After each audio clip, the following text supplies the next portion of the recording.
আসসালামু আলাইকুম গাইস, আজকে আমি চলে আসলাম নতুন একটি রেসিপি নিয়ে।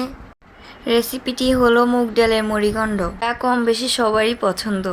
কোরবানির ঈদে মাংস খেতে খেতে আমি বোর হয়ে গিয়েছি, তাই নতুন একটি রেসিপি নিয়ে চলে আসলাম আপনাদের মাঝে। রেসিপিটি বানানোর শুরুতেই আমরা প্রথমে মুগ ডাল কিছুটা নিয়ে হাতে তেজপাতা একটা নিয়ে এটাকে ভাজতে থাকবো। ততক্ষণ না পর্যন্ত মুগ ডালটি স্মুথ একটা গ্রান আসছে, ততক্ষণ পর্যন্ত আমি এটা ভাজতে থাকবো। আমি ভাজতে থাকি, এর মধ্যে আপনারা কমেন্ট করে জানিয়ে দেন কার ঈদ কেমন কাটলো। ডাল আর তেজপাতাটি অনেকক্ষণ ধরে আমি ভাজতে থাকবো। ভাজা শেষে এটা চুলা থেকে নামিয়ে একটা বাটিতে ঢেলে নেব। কিছুটা পরিমাণ পানি দিয়ে এটা ধুয়ে নেব ভালো করে। চলুন গাইস, মাছের মুড়িঘণ্ট রান্না করতে করতে আপনাদেরকে একটা গল্প শুনিয়ে নিই। এক ছিল ছোট এক গ্রাম, নাম ছিল শালবন। গ্রামের পাশ দিয়ে বয়ে গেছে চিকন একটা নদী। সেই গ্রামে থাকতো রাফি নামের এক ছেলে। রাফির সবচেয়ে প্রিয় কাজ ছিল পুরনো জিনিস কুড়িয়ে আনা।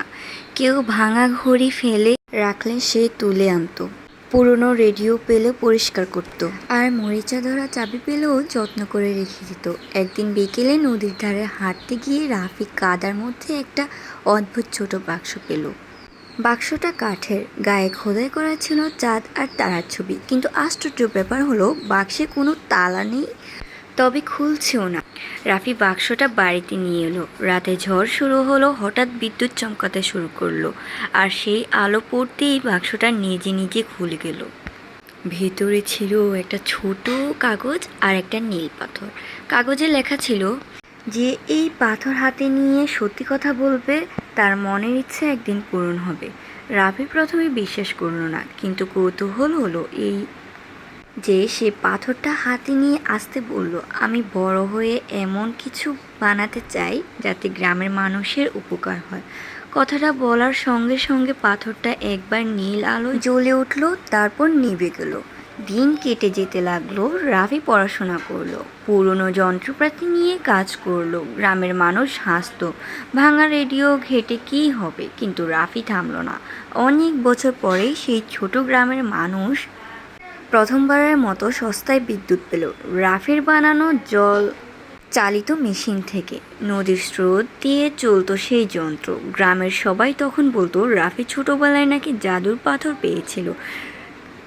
রাফি শুধু হেসে বলতো, জাদুর পাথর না, জাদু ছিল সত্যি ইচ্ছার মধ্যে। এই গল্পটির মাধ্যমে আমরা বুঝতে পেলাম, যে কোনো জিনিসের সত্য বলা উচিত।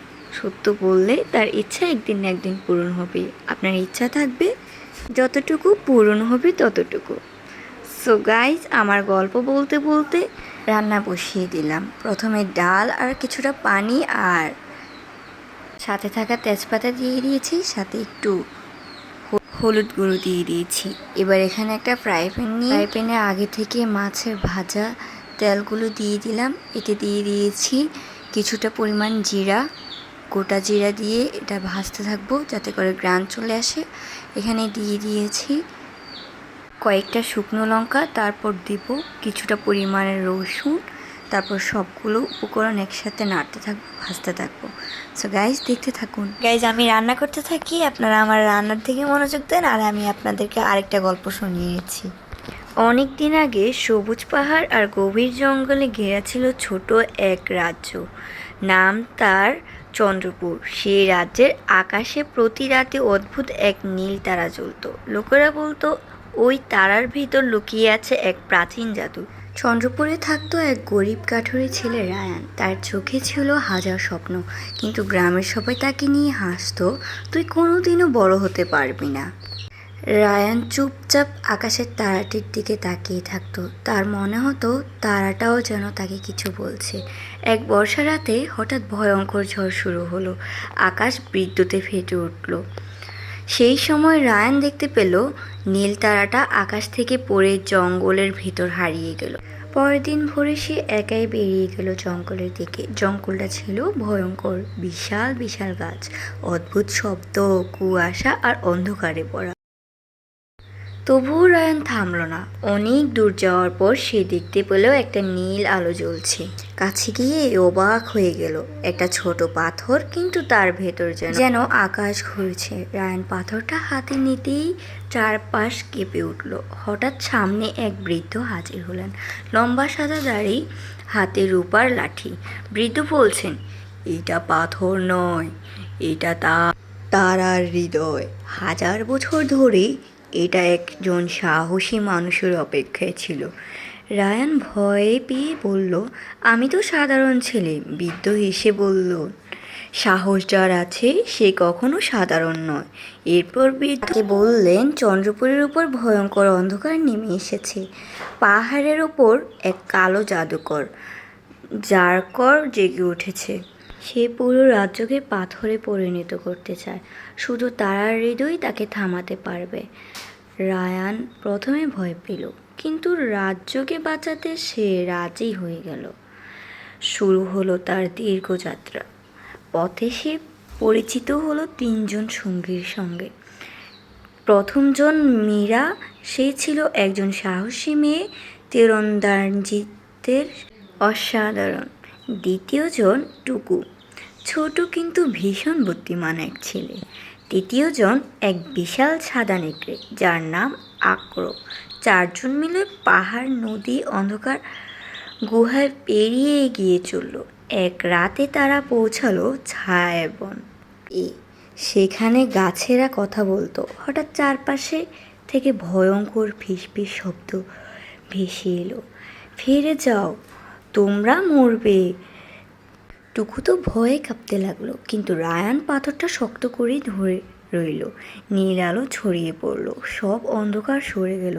তখন মীরা বলল, তুমি সত্যিই আলাদা রায়ান। রায়ান শুধু মৃদু হাসল। অনেক কষ্টের পর তারা পৌঁছালো জারকনের দুর্গে। দুর্গটা ছিল কালো আগুনে ঘেরা। আকাশে বজ্রপাত হচ্ছিল। ভেতরে ঢুকতেই দেখা গেল শত শত মানুষ পাথর হয়ে দাঁড়িয়ে আছে। সিংহাসনে বসেছিল জারকন। তার চোখ দুটো আগুনের মতো লাল। সে গর্জে উঠল, একটা ছেলে আমাকে হারাবে। রায়ান ভয়ে কাঁপলেও পিছিয়ে গেল না। জারকন কালো জাদু ছুঁড়ে মারল। পুরো হল ঘর কেঁপে উঠল। মীরা তীর ছুড়ল। টুকু ভাত ভাঙল। আর্কও ঝাঁপিয়ে পড়ল, কিন্তু জারকন ছিল ভীষণ শক্তিশালী। একটা সময় একে একে সবাই আহত হয়ে পড়ল। রায়ান বুঝল শুধু শক্তি দিয়ে জয় সম্ভব নয়।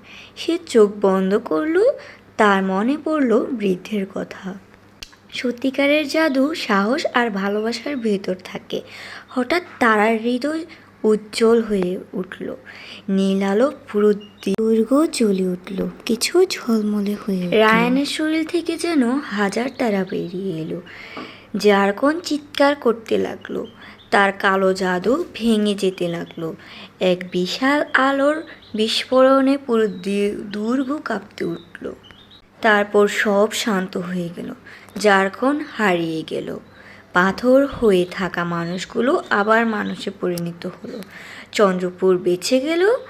রাজা রায়ানকে রাজ্যের সর্বোচ্চ সম্মান দিলেন।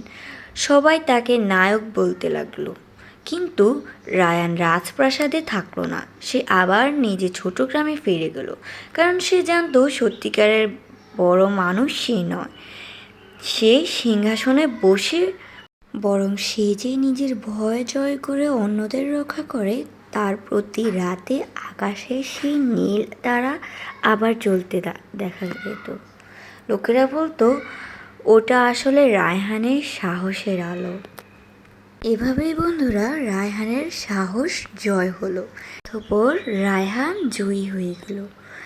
বন্ধুরা দেখুন, গল্প বলতে বলতে কত সুন্দর রান্না হয়ে গেল। মাছের মুড়িঘণ্ট দিয়ে ডাল। দেখুন গাইস, এটা যতটা দেখতে সুন্দর এবং খেতে অনেক সুস্বাদু ছিল। আমার ভিডিওটি ভালো লাগলে লাইক করে দেবেন।